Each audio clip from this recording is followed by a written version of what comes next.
नमस्ते छात्रों, मैं हूं श्री गायकवाड़ आर्य। ज्ञान समृद्धि से चैनल पर आपका हार्दिक स्वागत। छात्रों, आज हम कक्षा 10वीं की कविता 11वीं कृषक गान इसका स्वाध्याय देखते हैं। छात्रों, इस वीडियो को बार बार देखिए, अपने दोस्तों को शेयर करें, इस वीडियो को लाइक करें और हाँ, अगर आप पहली बार मेरे इस वीडियो को देख रहे हो तो मेरा यूट्यूब चैनल ज्ञान समृद्धि से अवश्य सब्सक्राइब करें।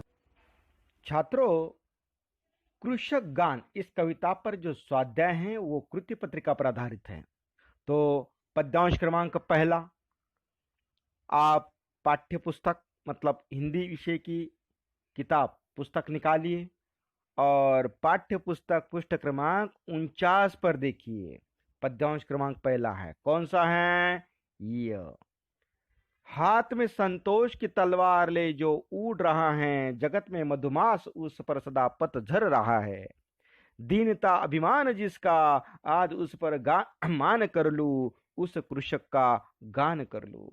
छात्रों, चूस कर श्रम जिसका, जगत में मधुरस बनाया, एक सी जिसको बनाई, सृजक ने भी धूप छाया। मनुजता के ध्वज तले, आह्वान उसका आज कर लू, उस कृषक का गान कर लू। छात्रों, इस परिच्छेद में कुछ कठिन शब्दार्थ है, जैसे मधुमास। मधुमास का मतलब होता है वसंत ऋतु, जो मराठी महीना फागुन होता है ना, फाल्गुन। तो फागुन में ये वसंत ऋतु भी चल रहा होता है। सृजक मतलब रचाने वाला, निर्माण करने वाला, सर्जक। मनुष्यता, मनुष्यता, इंसानियत, आह्वान, पुकारना। छात्रों, इस परिचित पर आपको कृतियां हल करनी है। जैसे प्रश्न है, निम्नलिखित पद्यांश पढ़कर सूचनाओं के अनुसार कृतियां कीजिए। तो इस परिचित पर आधारित आपको कुछ कृतियां दी हैं, उसे हल करना है। कृति क्रमांक पहली आकलन कृति है। आकलन कृति, आकृति पूर्ण कीजिए। कृषक इन परिस्थितियों में अविचल रहता है। अविचल, कौन सी परिस्थिति में अविचल रहता है वो कृषक? पतझर में और धूप में। तो उत्तर कैसा लिखोगे आप? उत्तर आपको लिखना है ऐसा, कृषक इन परिस्थितियों में अविचल रहता है, पतझर में और धूप में वो विचलित नहीं होता है। दूसरा प्रश्न है, आकृति पूर्ण कीजिए। कविता में प्रयुक्त ऋतुओं के नाम। कविता में प्रयुक्त ऋतुओं के नाम, दो ऋतुओं के नाम आए, कौन से वो? एक है मधुमास और दूसरा है पतझर। तो उत्तर कैसा होगा? इस तरह से, प्रयुक्त कविता में प्रयुक्त ऋतुओं के नाम, पहला मधुमास और दूसरा पतझर। छात्रों, प्रश्न तीसरा, कविता में आए इन शब्दों के लिए प्रयुक्त शब्द। इन शब्दों के लिए समानार्थी शब्द कविता में इस्तेमाल किए, वो कौन से शब्द हैं? इन शब्दों के लिए कौन से शब्द आए कविता में, जरा देखिए, ढूंढिए। वसंत ऋतु के लिए कौन सा शब्द आया? पाला हुआ के लिए कौन शब्द आया? निर्माता के लिए कौन सा? और मानवता के लिए कौन शब्द आया? तो शब्द कौन से आए हैं? वसंत के लिए मधुमास। कौन सा आया है? वसंत के लिए मधुमास। और पाला हुआ के लिए पालित। निर्माता के लिए सृजक ये शब्द आया। मानवता के लिए मनुजता ये शब्द आया। छात्रों, आकलन कृति, कृति क्रमांक 2। निम्नलिखित पंक्तियों में कवि के मन में कृषक के प्रति उत्पन्न होने वाले भाव है ना, वो भाव लिखिए। जैसे पंक्ति कौन सी है और उसका भाव क्या है, कवि का भाव क्या है। पहली पंक्ति, आज उस पर मान कर लू। इस कविता की इस पंक्तियों से कौन सा भाव उत्पन्न होता है? तो भाव है अभिमान का भाव है। कौन सा? आज उस पर मान कर लो, मतलब अभिमान का भाव है। और उत्तर कैसा लिखना है आपको? इस तरह से, आज उस पर मान कर लो, भाव अभिमान। दूसरा प्रश्न है, आह्वान उसका आज कर लो। इससे किसका भाव आता है? मानवता का। कौन सा आता है भाव? मानवता का भाव आता है। आह्वान उसका आज कर लूं, मानवता का भाव। छात्रों, यहां प्रश्न क्रमांक दूसरा, सही विकल्प चुनकर वाक्य फिर से लिखिए। 4 वाक्य आपको दिए हैं, चारों के लिए 3-3 विकल्प दिए। विकल्प मतलब पर्याय दिए हैं, तो तीनों में से एक चुनकर लिखना है। जैसे पंक्तियों में उत्तर है इसके, आप खाली पद्यांश ठीक से पढ़िए, उसे देखिए, ढूंढिए और लिखिए। कृषक हाथ में रिक्त स्थान मतलब डैश डैश डैश की तलवार लेकर चल रहा है। किसकी तलवार? श्रम की, संतोष की, धन की, अर्थात संतोष की। आपको लिखना है संतोष की और उसे अधोरेखांकित करना है। देखिए उत्तर, कृषक हाथ में संतोष की तलवार लेकर चल रहा है। दूसरा वाक्य, विकल्प है दूसरा, सारे संसार में डैश डैश डैश डैश और उस पर सदा पतझर रहा है। सारे संसार में कौन सी ऋतु है? वसंत ऋतु है, वर्षा ऋतु है, फूल की ऋतु है, कौन सी तीनों में से? हाँ, वसंत ऋतु। सारे संसार में वसंत और उस पर सदा पतझर रहा, मतलब वो सदा परेशानियों में रहता है और लोग, दुनिया चैन में रहती है, खुशी में रहती है, हर्ष में रहती है। वसंत ऋतु उसका प्रतीक है। तो छात्रों उत्तर कौन सा होगा? वसंत। कौन सा है लिखना? सारे संसार में वसंत और उस पर सदा पतझर रहता है। तीसरा विकल्प है, कृषक को अपनी डैश डैश डैश डैश है पर अभिमान है। मेहनत पर, गरीबी पर, दीनता पर, किस पर? दीनता पर। दीनता पर अभिमान है। कृषक को अपनी दीनता पर अभिमान है। देखिए उत्तर कैसा है उसका? कृषक को अपनी दीनता पर अभिमान है। चौथा विकल्प देखिए, उसके लिए डैश डैश डैश डैश है और छाया एक जैसी है। क्या? धूप, रोशनी, कालिमा? तीनों में से कौन सा उत्तर सही है? धूप। तो आपको रिक्त स्थान में लिखना है धूप और उसे अधोरेखांकित करना है। किस तरह से? ऐसे, उसके लिए धूप और छाया एक जैसी है। धूप इस शब्द को आप अधोरेखांकित कीजिए। प्रश्न तीसरा, संजाल पूर्ण कीजिए। कवि की चाह मतलब कवि की इच्छा क्या है? कवि की चाह है कृषक की संतोष की भावना और अभिमान प्रमाण करना। ये चाह है, इच्छा है। मनुष्य दूसरी इच्छा, दूसरा भाव, दूसरी चाह, मनुष्यता के ध्वज के नीचे कृषक का आह्वान करना। ये चाह है। छात्रों कृति क्रमांक तीसरी, भावार्थ या सरल अर्थ। आपको पद्यांश के पहले 4 पंक्तियों का या पहली 2 पंक्तियों का या अंतिम 4 पंक्तियों का या अंतिम 2 पंक्तियों का या पद्यांश का भावार्थ लिखिए, सरल अर्थ लिखिए, ऐसा प्रश्न आ सकता है। तो यह उदाहरण के तौर पर दिया है। पद्यांश की प्रथम 4 पंक्तियों का भावार्थ लिखिए, यह दिया है उत्तर।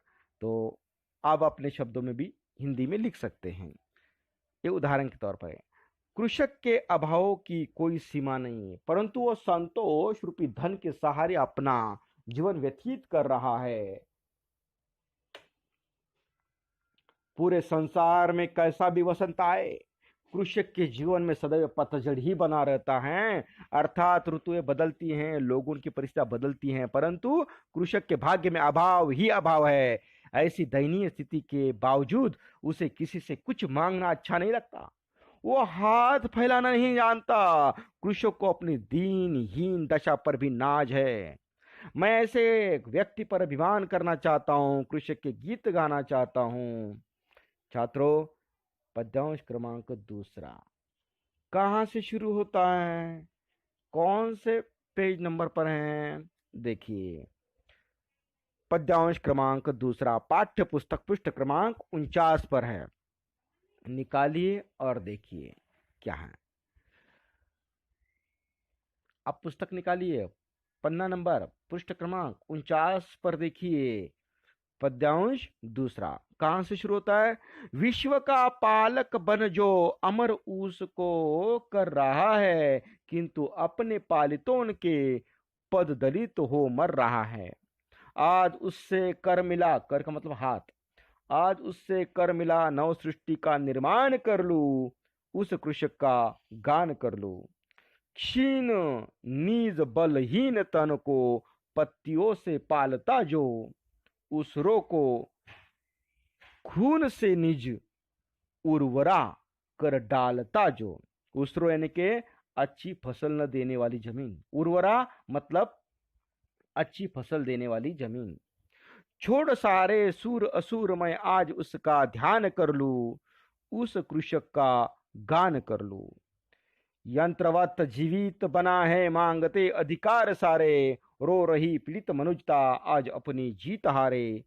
जोड़कर कन कन उसी के नीड़ का निर्माण कर लूं, उस कृषक का गान कर लूं। छात्रों, इस परिचित पर कुछ कठिन शब्दार्थ हैं। पालक मतलब पालने वाला, पालन करने वाला। पालित मतलब पाला हुआ, आश्रित। पद दलित, पद दलित मतलब पैरों से कुचला हुआ। ऊसर मतलब अनुपजाऊ, जो अच्छी फसल नहीं उगाती वो जमीन। उर्वरा उपजाऊ जमीन, अच्छा फसल उगाने के लिए काबिल है ऐसी जमीन।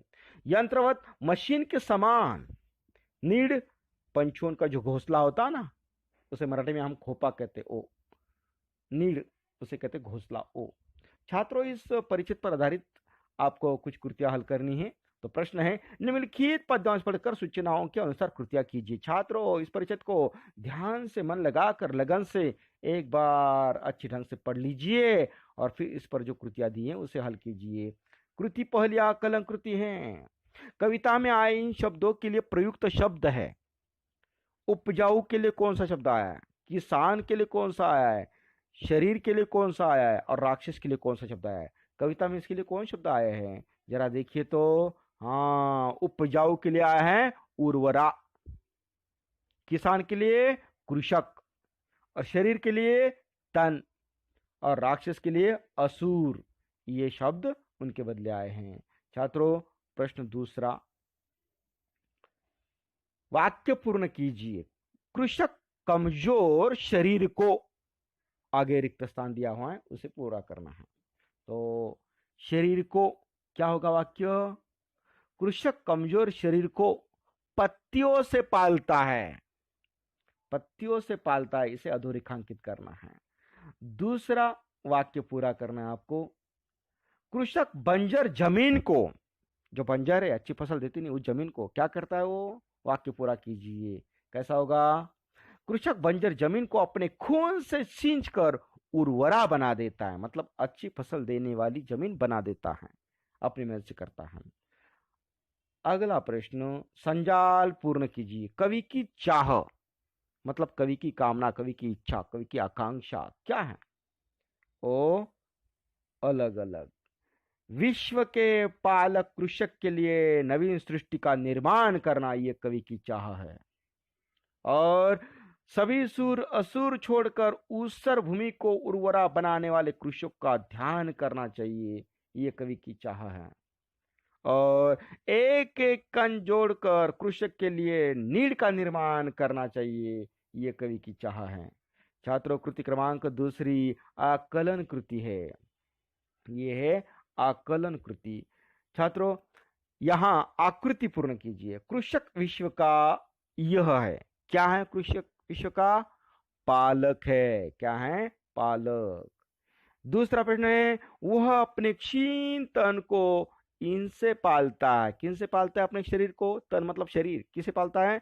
पत्तियों से। कृषक अपने खून से सींचकर दूसरों को ये बना देता है, क्या बना देता है? उर्वर, अच्छी फसल देने वाला उर्वर बना देता है। और अंतिम चौथा प्रश्न है, आज ये पीड़ित होकर रो रही है। कौन रो रही है पीड़ित होकर? मनुजता।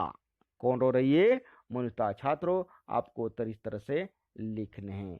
कृषक विश्व का ये है पालक, वो अपने क्षीण तन को इनसे पालता है, पत्तियों से। और कृषक अपने खून से सींचकर उसरों को ये बना देता है, क्या? उर्वर। और आज यह पीड़ित होकर रो रही है, कौन? मनुजता। छात्रों, अगला प्रश्न है, प्रश्न पंक्ति और भाव, पंक्ति और भाव लिखने आपको। तो कैसे लिखने पंक्ति और भाव? निम्नलिखित पंक्तियों में कवि के मन में कृषक के प्रति उत्पन्न होने वाले भाव लिखिए, उत्पन्न होने वाले भाव लिखिए। तो कैसे? पहली पंक्ति है, नव सृष्टि का निर्माण कर लो। इसका मतलब कौन सा भाव आ गया उसके मन में? कवि के मन में सृजनशीलता का, कुछ नया निर्माण करने का, सृजनशीलता का भाव आया है। दूसरी पंक्ति है आज उसका ध्यान कर लो। इस पंक्तियों में कौन सा भाव आया है? आदर का भाव आया है। कौन सा? आदर का भाव आया है। छात्रों आपको ऐसा लिखना है, नव सृष्टि का निर्माण कर लूं, भाव है सृजनशीलता। आज इसका ध्यान कर लूं, भाव है आदर का। छात्रों अगला प्रश्न है, कविता की पंक्तियों को उचित क्रमानुसार लिखकर प्रवाह तख्ता पूर्ण कीजिए। यहाँ जो आपको 4 पंक्तियां दी हैं उनका क्रम ऊपर नीचे कर दिया है, गलत कर दिया है। आप परिचित को पढ़ते रहिए, पढ़ते पढ़ते जो पहले पंक्तियां आएगी ना चारों में से, उसे नंबर 1 पर लिख देना है। परिचित पढ़ते रहिए, जो पहले के बाद जो वाक्य आएगा, पंक्ति आएगी, उसे 2 नंबर पर लिख दीजिए। और आगे पढ़ते रहिए, जो दूसरे के बाद आएगी वो 3 नंबर पर लिख दीजिए, और जो बची होगी पंक्ति वो 4 नंबर पर लिख दीजिए। हो गया आपका उत्तर। या ढूंढिए परिच्छेद में कहाँ है, जरा परिच्छेद को देखिए आप सही ढंग से, तो कौन से वाक्य कहाँ आए हैं। देखिए पहला वाक्य परिच्छेद पढ़ते पढ़ते कहाँ है? पहला वाक्य परिच्छेद में दूसरी पंक्ति में देखिए, किंतु अपने पालतुओं के पद दलित हो मर रहा है। ये दूसरे पंक्ति में परिच्छेद में आया, इसलिए हम पढ़ने लगे परिच्छेद तो वो पंक्ति मिली, इसलिए उसे नंबर 1 पर लिख दिया। आगे पढ़ते गए तो तुरंत ही दूसरा वाक्य, दूसरी पंक्ति आ गई, आज उससे कर मिला, नव सृष्टि का निर्माण कर लो। ये उसके बाद मिल गया, 2 नंबर पर लिख दिया। आगे बचे 2 में से पहला कौन सा आता है, उसके मतलब 3 नंबर पर कौन सा आता है? तो यहां आप देखिए दूसरे परिच्छेद में, यहां इस पद्यांश में 3 परिच्छेद है, 3 परिच्छेद में दूसरे परिच्छेद में तीसरी पंक्ति, छोड़ सारे सुर असुर मैं आज उसका ध्यान कर लूं, ये पंक्ति आती, इसलिए 3 नंबर पर लिख दिया। और जो बची हैं अंतिम पंक्ति, जोड़ कर कनकन, ये अंतिम जो पंक्तियां हैं अंतिम परिच्छेद उसमें 3 नंबर पर हैं। तो ये परिच्छेद में पद्यांश में अंतिम पंक्ति है, इसलिए वो 4 नंबर पर लिख दीजिए। जोड़ कर कनकन उसी के नीड़ का निर्माण कर लो। छात्रों भावार्थ, पद्यांश की अंतिम 4 पंक्तियों का भावार्थ लिखिए। अंतिम 4 पंक्तियां कहां शुरू होती है? यंत्रवित्त जीवित बना है, यहां से लेकर उस कृषक का गान कर लो यहां तक। तो भावांश आपको लिखना है, यहां जो भावांश है वो उदाहरण के तौर पर दिया है, आप अपने मन से हिंदी में लिख सकते हैं अपने शब्दों में। कृषक एक जीवित मशीन के समान है, वो बिना अपने अधिकार मांगे मशीन की तरह पूरा जीवन काम करता रहता है। उस अन्नदाता सृष्टि के पालक की दुर्दशा देखकर आज मानवता रो रही है। मैं कन कन जोड़कर कृषक के लिए एक ऐसे नीड़ का, एक ऐसे घोंसले का, ऐसे घर का निर्माण करना चाहता हूं जहां उसे एक अच्छा जीवन जीने के लिए सभी आवश्यक सुविधाएं प्राप्त हो। मैं कृषक के गीत गाना चाहता हूं। छात्रों यहाँ पर ये स्वाध्याय समाप्त होता है। यह वीडियो आप बार बार देखें, अपने दोस्तों को शेयर करें, इस वीडियो को लाइक करें, और हाँ अगर आप पहली बार मेरे इस वीडियो को देख रहे हो तो मेरा यूट्यूब चैनल ज्ञान समृद्धि दिशा, इसे अवश्य सब्सक्राइब करें। धन्यवाद।